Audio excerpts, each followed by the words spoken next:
پشاور کی جنگ 8 مئی 1758 کو مراٹھا سلطنت اور درانی سلطنت کے مابین ہوئی۔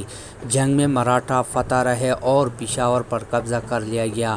اس سے پہلے پشاور قلعے کی حفاظت تیمور شاہ درانی اور جہاں خان کے ماتحت درانی فوج کرتی تھی۔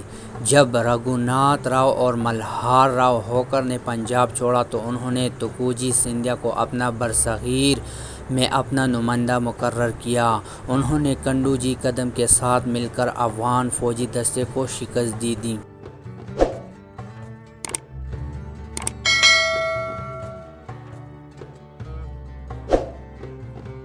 اس لڑائی میں فتح مراٹھوں کے لیے ایک بہت بڑی کامیابی سمجھی جاتی ہے، کیونکہ اب ان کی حکمرانی ان کے دارالحکومت پونے سے 2000 کلومیٹر دور افغانستان کی سرحد تک بڑھ گئی تھی۔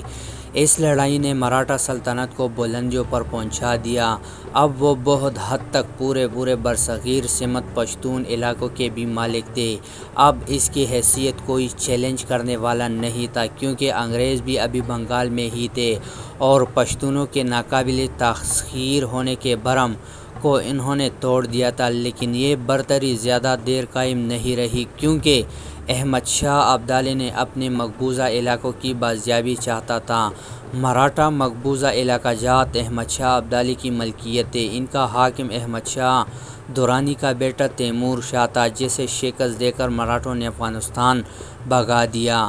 اب احمد شاہ درانی نے اپنے مقبوضات واپس لینے کے لیے چوتھی مرتبہ برصغیر پر حملہ کیا۔ 14 جنوری 1761 کو پانی پت کے میدان میں گھمسان کا رن پڑا۔ یہ جنگ طلوع آفتاب سے شروع ہوئی جبکہ ظہر کے وقت تک ختم ہو گئی۔ روہیلہ سپاہیوں نے بہادری کی داستان رقم کی۔ ابدالی فوج نے سپاہیوں کا ریب مراٹھوں پر چھایا رہا۔ ان کے تمام فنون ناکام ہو گئے۔ فریقین میں 1.5 لاکھ سے زیادہ سپاہی مارے گئے، جن میں زیادہ تعداد مراٹھوں کی تھی۔ مراٹھوں سے نفرت کا اندازہ اس امر سے لگایا جا سکتا ہے کہ جب مراٹھے شکست کھا کر بھاگے تو ان کا پیچھا کرکے انہیں مارنے والے میں مقامی افراد کے ساتھ ساتھ عورتیں بھی شامل تھیں۔ اس جنگ میں مراٹھوں نے عبرتناک شکست کھائی۔ اس کے بعد وہ دوبارہ کبھی جنگی میدان میں فتح حاصل نہ کر سکے۔ احمد شاہ ابدالی نے دہلی پہنچ کر شہزادہ علی گوہر کو دہلی کے تخت پر بٹھایا اور 2 ماہ بعد واپس چلا گیا۔ مراٹھوں کا خاتمہ ہو گیا۔ ان کی طاقت مکمل طور پر توڑ دی گئی۔ ہندوستان پر ان کی حکومت کی خواہش اور شاہی مسجد دہلی کے منبر پر رام کی مورتی لگانے کا خواب بکھر گیا۔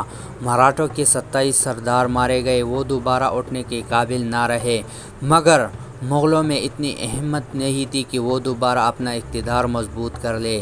ان کی کمزوری سے فائدہ انگریزوں نے اٹھایا۔ انہوں نے بآسانی مراٹھا سرداروں کو شکست دے کر اپنی حکومت مضبوط کر لی۔ پشاور کے قلعے کی حفاظت تیمور شاہ درانی اور جہاں خان کے ماتحت درانی فوج کرتی تھی۔ مراٹھوں کی فوج کے ہاتھوں شکست کھا کر جانے کے بعد جہاں خان اور تیمور شاہ درانی کے ساتھ درانیوں نے قلعہ چھوڑ دیا اور افغانستان فرار ہو گئے۔ اس لڑائی میں فتح مراٹھوں کے لیے ایک بہت بڑی کامیابی سمجھی جاتی ہے، کیونکہ اب ان کی حکمرانی ان کے دارالحکومت پونے سے 2000 کلومیٹر دور افغانستان کی سرحد تک بڑھ گئی تھی۔